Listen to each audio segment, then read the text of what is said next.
Hey everybody, I guess y'all are like me and have been stuck at home social distancing.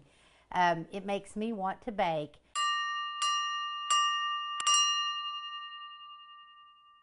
My son-in-law called me and asked me for a buttermilk pie, which is perfect because my recipe is the World War II buttermilk pie. It's the type of ingredients you use when you don't have a lot of stuff in the house, and I'm not one of those that are going out buying all kinds of crazy stuff. I just am not. So, but today I had to go buy buttermilk for the buttermilk pie because that's not something I keep. And so I did, and I carry Clorox wipes, and I wipe my hands down when I go in. I have the hand sanitizer, and I use my debit card and use the Clorox wipes when I wipe it if I have to hand it to them. In this case, they never even touched it. But I don't use money because it's dirty and I don't want to touch it. So then when I come home, I've cleaned off my counter. I've wiped it all down with soap and water and the Clorox wipes, and I've wiped down all my bowls and everything. And I wiped down the buttermilk, the jug that came in. I wiped it down with Clorox wipe. And when I came in, I actually took off the shirt that I wore while I was out and put on a new shirt because I don't want any germs on me. I want to be really careful. So, and plus I'm taking this to my daughter's family, and I don't want any germs on it for them. So I was being extra careful. So today I want to start off now with, we're going to make homemade crust. And I've got 2.5, I'm going to make 2 pies because I want one for here too. But I'm making 2 crusts, and I've got 2.5 cups of flour here. And I'm going to add salt to it. We need 1.5 teaspoons. And I'm going to add that. And then I've got 2 of these. And then we're going to just mix all that in. Going to mix it all real good in. And I looked up, I'm going to make the pie. I know they never tell you to make it with a standing mixer, but I'm going to make the pie crust with that because it does turn out decent. It turns out good, and it's easier to do. And I've always heard the less you touch your pie crust when you're rolling it out and working it, the less it touches your hands, the better. So I've already mixed the salt in with this, and I'm going to put it all in there. And now we need really cold shortening and really cold butter. So I've already put them in the freezer. I'm going to get that out, and we'll get that going. So I have my flour in here. We're going to cut up. This is shortening that I buy in blocks. And it needs 1/4 cup, and so I'm cutting them up, and we're going to put them in with the flour and mix it till it's coarse, kind of like sand. Looks a little bit like sand. Okay, we're going to just put them in here all around. And at first, you kind of have to be careful. You want to put it on low because the flour will go everywhere because there's no liquids in it. So let's see how this works.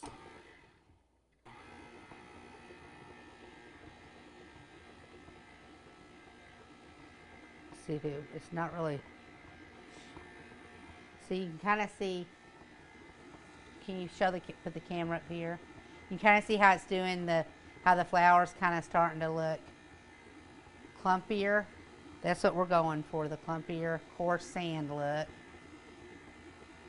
You do it on low for that. Now while that's doing that, we're going to put 10 tablespoons. We're also, after that gets to the consistency we like, then we're going to put 10 tablespoons of really cold butter. I had the butter and the shortening in the freezer for a while so that it's extremely cold. That's important to have for a good crust. And when you put these in there, they will clump. I mean, they'll separate out on their own.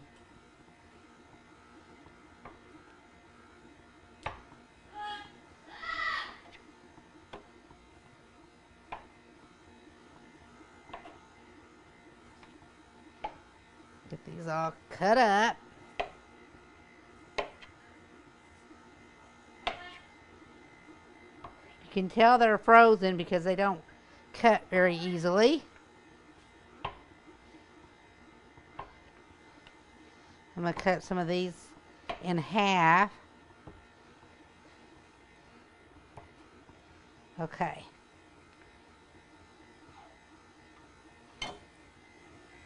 This is still not exactly where I want it. I'm going to turn it, you do it on 2. I was waiting until it got a little, you can see that it's starting to get coarse, more sand looking.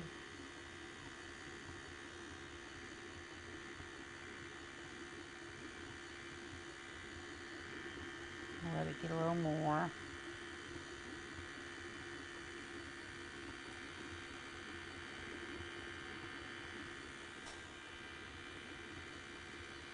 And I have it on 2. I started off on 1 or stir basically because I didn't want it all to fly out. Once it was combined enough that I could turn it up to 2, that's what I did, and we'll leave it there. I'm going to go ahead and start putting in the butter to mix in.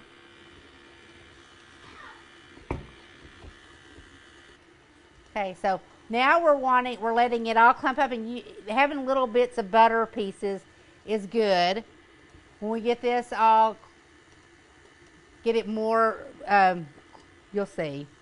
When it gets more different consistency, then I'm going to add 4 tablespoons of water. It's got different size of little, it's got small and big pieces of butter incorporated in right now, which is fine. You don't want to overmix it.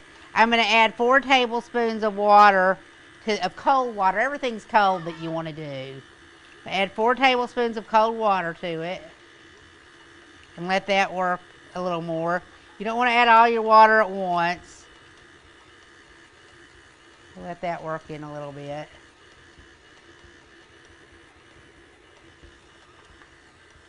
Let's let that work.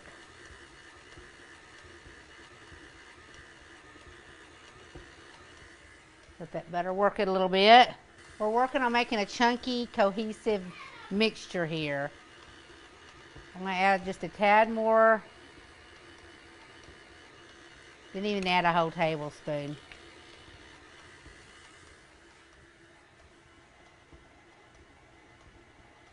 Okay, let's see.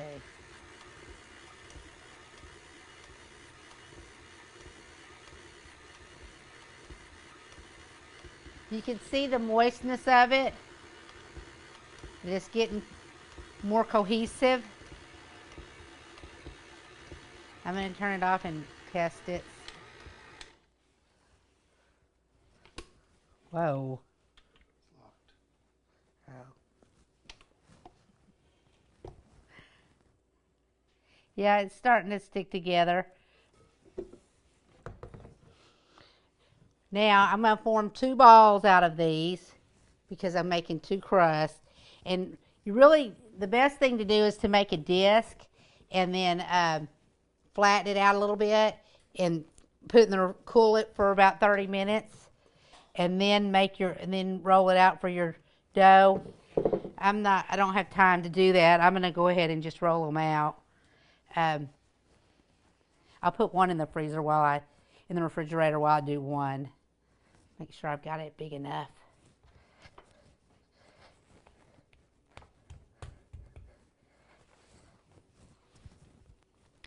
This one looks smaller than that one.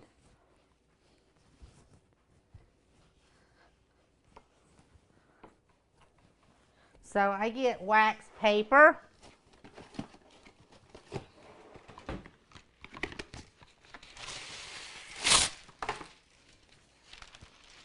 And I think I am going to go ahead and put both of them in the fridge for a minute, and then start the pie part while this cools a little bit.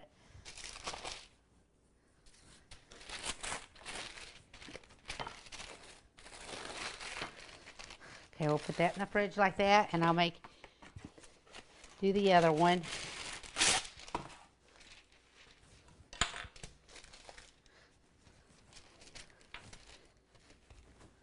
Put a little.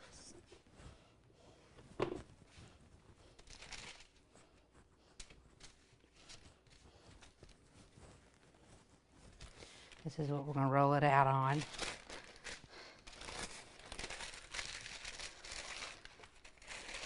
Okay.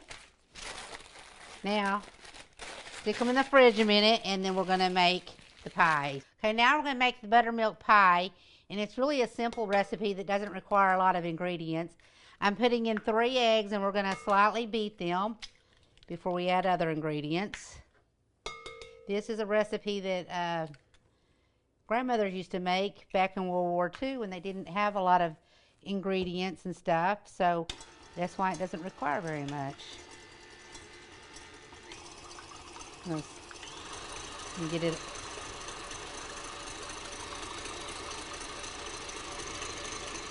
Okay. It looks slightly beat to me. I'm going to, and then next we add sugar. It's a cup of sugar and 3 tablespoons of flour. I've got the flour on top of the sugar now. So we'll add that in. You just keep it mixing everything individually.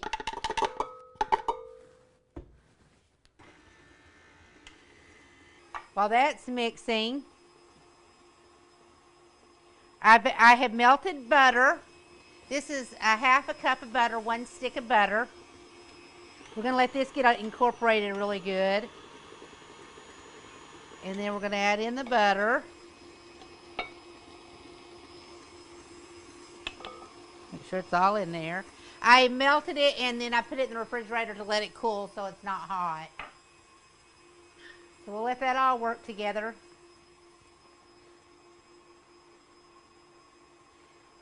Once that's mixed together really well, we've got a cup of buttermilk that we're going to add. Make sure that's all mixed in really good. Get this out of the way while it's mixing. Okay, so now I'm going to add the buttermilk. This is what makes it. And buttermilk is really thick, and if you don't have buttermilk, you could add, there's a substitution, you can look it up. It's adding lemon juice to milk to make it sour. I like the thickness of buttermilk, is why I went ahead and bought buttermilk instead of doing it that way. But this is all incorporating in, and then now I'm going to add, grate in 1/8 of a teaspoon of nutmeg. This cooks for a while. You can tell that it's pretty thick. I mean that it's real thin. We're going to grate some nutmeg. It's about 1/8 of a teaspoon, and I'm just going to guesstimate it.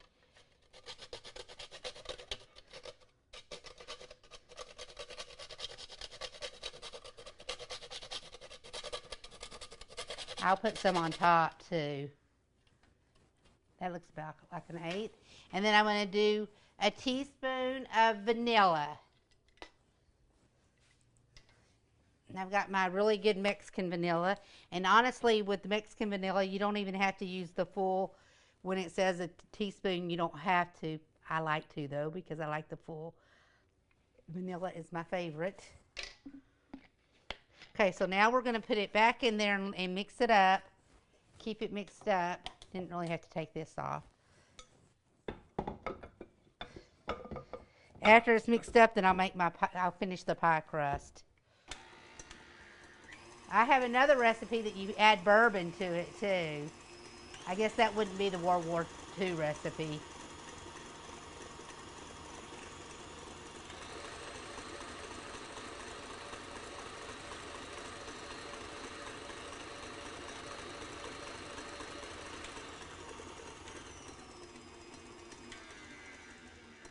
Okay, now I'm just going to set that aside, and we're going to do our pie crust. So I'm working on rolling out the crust. I flattened it out, and I've got a piece of wax paper on both sides of it, and I'm just going to keep rolling it till I get it as big as I need it for my pan.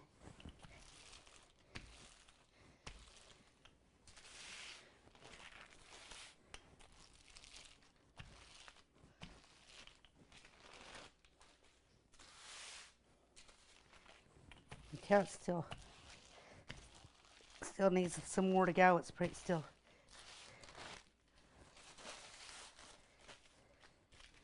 I do it from each side to try to get it evenly rounded out. And the reason I do it on on the wax papers because then it's easy to flip onto the pie pan.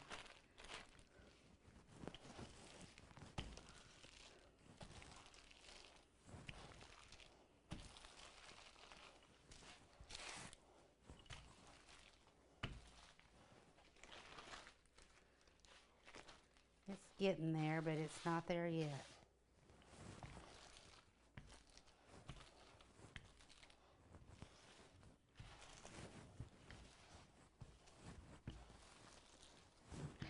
Okay, let's see if this will work. To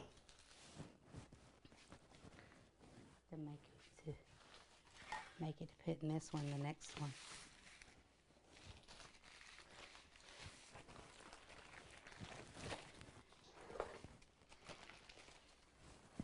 There you go, and you just push it down in there.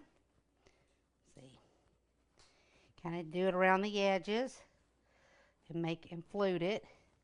I break off at the edges at the edge of the pie plate.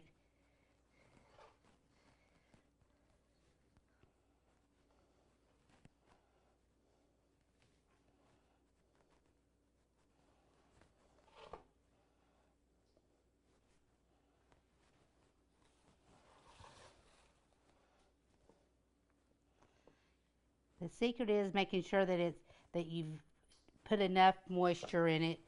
You don't want to get too much. You just got to get the right amount. So it's kind of tricky. But if you don't get enough, then it's hard to get it. It breaks a lot whenever you're making it.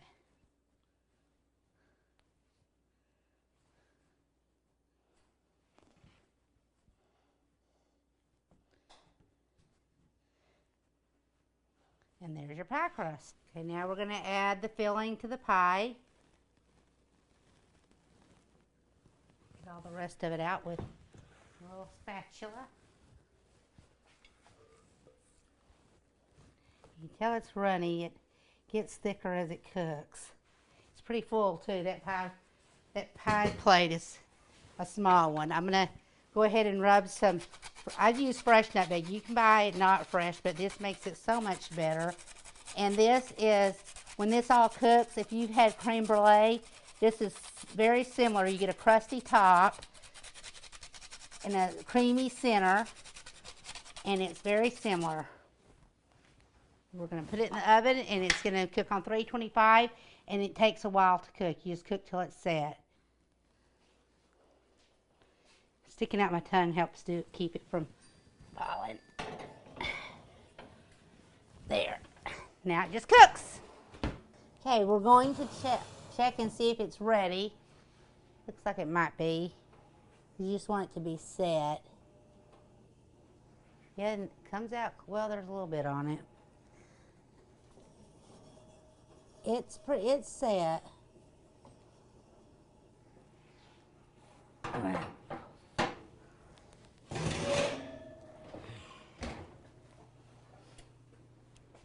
There you go. Well, it's ready. I checked it and it is set. The toothpick came out clean. So we've got our buttermilk pie. I made one for my daughter and Josh and the kids. I'm gonna put it on the porch and run. They asked me to make one, so I made one for us too. You know, we're practicing social distancing, so I haven't seen them, so we FaceTime each other, and I'm gonna bring them desserts as much as I can. Y'all stay safe. We're social distancing. I know you are too. Be sure to subscribe to my channel and like my videos. I'm sure there'll be a lot more of them coming while we're sitting at home. Bye.